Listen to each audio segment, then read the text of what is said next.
नमस्कार मंडळी, चला तर आज आपण चाळणीवरती कारलं ठेवून कुठली बरं रेसिपी बनवणार आहोत। त्यासाठी ना व्हिडिओ शेवटपर्यंत बघा। व्हिडिओ जरी आवडला तर व्हिडिओला एक लाईक आणि आपल्या चॅनलला नक्की सबस्क्राईब करा। तर आज ना मी तुम्हाला कडू कारल्याची एक गोड अशी रेसिपी दाखवणार आहे। त्यामुळे ना रेसिपी अगदी शेवटपर्यंत बघा। रेसिपी एकदा पहा पण शेवटपर्यंत पहा, जेणेकरून तुम्हाला सुद्धा अशा पद्धतीने ही रेसिपी परफेक्ट बनवता येईल। चला तर रेसिपीला सुरुवात करूया। इथे आपण मीडियम साईजचे 3 कारले घेतलेले आहे। कारले अगोदरच स्वच्छ धुवून घ्यायचे, कारण आपण कारलं कट केल्यानंतर जर धुवायला घेतलं ना तर कारल्याचा कडवटपणा वाढतो। त्यामुळे ना कारलं कट करण्या अगोदरच आपल्याला ते स्वच्छ धुवून घ्यायचं। देठाची बाजू कट करून घेतली आणि त्यानंतर आपल्याला हे कारलं चकत्यांमध्ये कट करून घ्यायचं आहे, जेणेकरून अशा पातळ स्लाइसमध्ये कारलं पूर्णपणे कट करून घेतलं। आता कारलं ना एकदम कोवळं आहे, त्यामुळे त्यामध्ये निब्बर बिया नाहीत। जर निब्बर बी असेल त्याच्यामध्ये तर ती तुम्हाला काढून टाकायची आहे। त्यानंतर आपल्याला हे कारलं एखाद्या डिशमध्ये काढून घ्यायचं आहे। तर ना ज्या बी ताटामध्ये प्लेटीमध्ये तुम्ही हे कारलं घेताय ती प्लेट ना पूर्णपणे कोरडी असायला हवी, त्यामध्ये पाणी नसायला हवं। त्यानंतर अर्ध लिंबू घेतलेला आहे। आता हे अर्ध लिंबू आपल्याला यावरती पिळून घ्यायचं आहे। यामध्ये जरी बिया पडल्या ना तरी काहीच हरकत नाही, कारण एक एक चकती आपण उचलून ठेवणार आहोत। त्यामुळे बिया कुठेही या पदार्थामध्ये जाणार नाहीत। त्यामुळे ना तुम्ही आहे असं लिंबू यामध्ये पिळून घ्यायचं आहे। तर पूर्णपणे अर्धा लिंबाचा रस इथे आपण पिळून घेतलेला आहे। आता ह्या लिंबाच्या रसामध्ये आपल्याला या कारल्याच्या फोडी थोड्याशा कोट करून घ्यायच्या आहे। त्यानंतर आपल्याला यावरती घालायचं आहे चवीनुसार मीठ। आता मीठ घातल्यामुळे काय होतं की याला ना छान पाणी सुटतं, म्हणजेच यामधलं जे कडवट पाणी आहे ना ते बाहेर पडायला सुरुवात होते। लिंबू आणि मिठामुळे यामधला कडवटपणा बऱ्यापैकी कमी होतो। त्यानंतर पूर्णपणे ह्या चकत्या आपल्याला चाळणीवरती ठेवून घ्यायच्या आहे। चाळणीवरती चकत्या ठेवल्या, इकडे कढईमध्ये पाणी उकळायला ठेवलं, त्यावरती ना ही चाळणी ठेवून आपल्याला 10 मिनिटे ह्या चकत्या शिजवून घ्यायच्या आहे। तर झाकण ठेवून 10 मिनिटे ह्या चकत्या शिजवून घेतल्या। त्यानंतर तुम्ही पाहू शकता इथे ना एक थेंबही आपल्या कारल्याच्या फोडीला लागलेला नाही, कारण याला ना अशा पद्धतीने अजिबात घाम वगैरे येत नाही आणि त्यामुळे ना छान अशा कारल्याच्या फोडी शिजल्या गेलेल्या आहेत। कारल्याची फोड एकही अशी राहिली नाही, मस्त अशी शिजल्या गेलेली आहेत। आता ह्या कारल्याच्या फोडी काढून घ्यायच्या आहे। तर इथे कारल्याच्या फोडी काढून घेतल्या।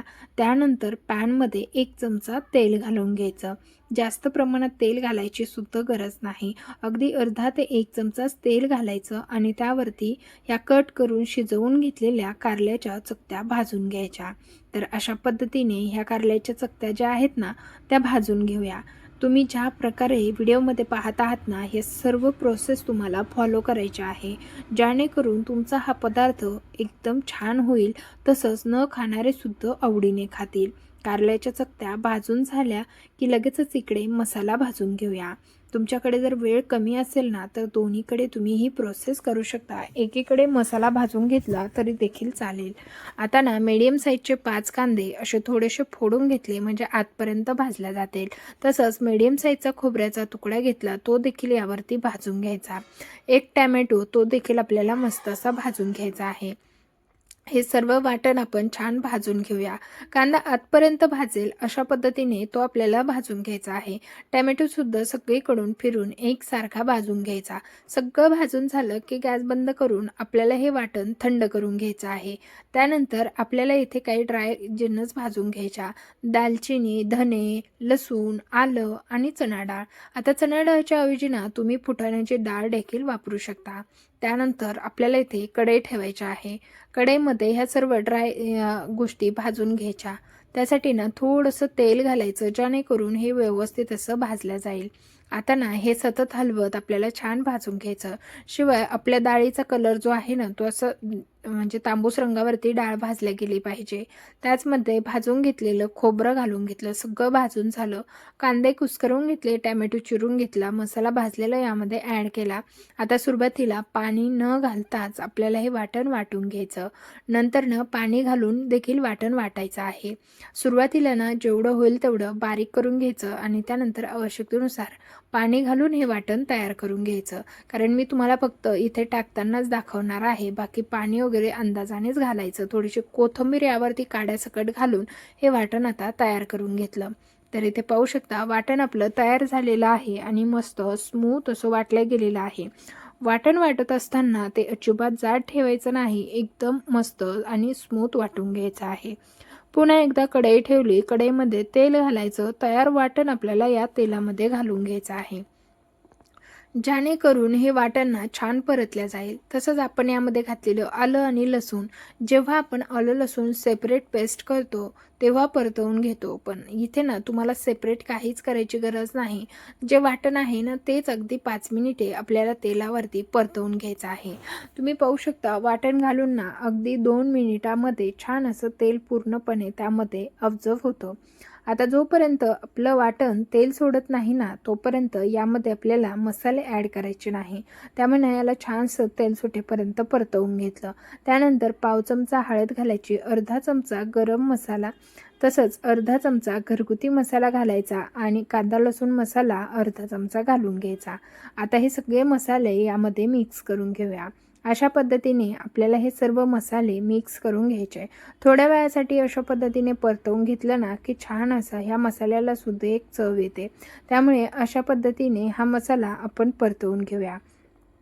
त्यानंतर इथे मसाला परतवून झाला की यामध्ये गरम पाणी घालायचं आहे. तर मसाला पूर्णपणे परतवून झालेला आहे. आता यावरती गरम पाणी घालून घेऊया. अशा पद्धतीने गरम पाणी ओतून घ्यायचं आहे.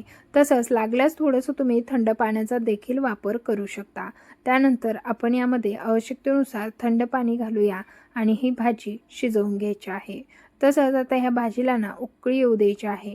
तर यामध्ये घालायचं आहे चवीनुसार मीठ. आपण कारल्याला मीठ लावलेलं आहे, पण ह्या आमटीसाठीचं मीठ जे आहे ते घालून घ्यायचं. आता मीठ घालून झालं की हे मिक्स करून घेऊया. त्यानंतर आपण जे कारल्याच्या फोडी परतवून घेतल्या होत्या ते यामध्ये टाकून घ्यायच्या आहे. तर इथे छान अशा कारल्याच्या फोडी आपल्या परतवून घेतल्या होत्या. त्यामुळे त्याला एक छान असं एक आंबट तिखटपणा येतो. त्यामुळे अशा पद्धतीने कारल्याच्या फोडी परतवून 5 मिनिटे भाजी शिजवून घेतली. भाजी आपली कारल्याची तयार झालेली आहे. तुम्हाला ही रेसिपी कशी वाटली मला कमेंट करून जरूर कळवा. तसंच तुम्ही ही रेसिपी कुठल्या शहरातून किंवा कुठल्या गावातून बघितली हे सुद्धा मला व्हिडिओच्या शेवटी कमेंट करून जरूर कळवा, म्हणजे मला तुमचे आभार मानता येतील. तर चला, मस्त झणझणीत अशी आपली ही नवीन पद्धतीची कारल्याची भाजी तयार झालेली आहे. तुम्हाला ही रेसिपी कशी वाटली कमेंट करून सांगायला विसरू नका. तसेच व्हिडिओला सबस्क्राईब करा, चॅनलला व्हिडिओला लाईक करा, चॅनलला सबस्क्राईब करा आणि बेल आयकनला ऑन करायला मात्र विसरू नका, म्हणजे तुम्हाला पुढील व्हिडिओचे नोटिफिकेशन सर्वात पहिले मिळेल. चला तर भेटूया अशाच इंटरेस्टिंग आणि यूजफुल रेसिपीसह. तोपर्यंत